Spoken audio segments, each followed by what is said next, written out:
Both of them were fully aware of the dangers, but they believed that the story needed to be told, and they weren't going to let the risk stop them. They were both journalists that were careful. They took precautions, and unfortunately, even if you do everything right, sometimes in Syria things go wrong. But they both had a passion for what they did, and I discussed security with both of them, and especially Stephen. Steve and I actually discussed James' disappearance, and we discussed it just a few weeks before he went to Syria at a dinner in Washington, D.C. And he still went. He still believed in what he was doing and that the story had to be told. I believe the United States should negotiate in the case of ISIS, because Europe chooses to pay ransoms, which undermines the position of the U.S. and UK anyway.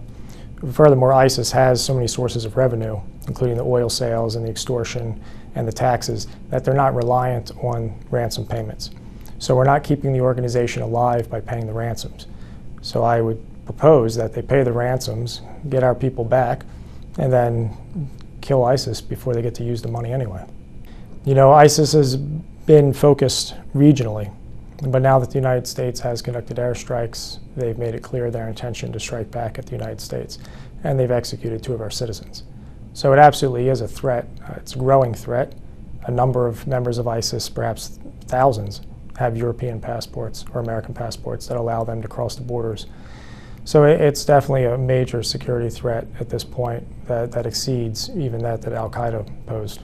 The killings of these 2 journalists who were simply doing their jobs, who were American citizens, should be a wake-up call to the United States and to Europe to deal with this threat and to deal with it with virtually no limitation short of boots on the ground.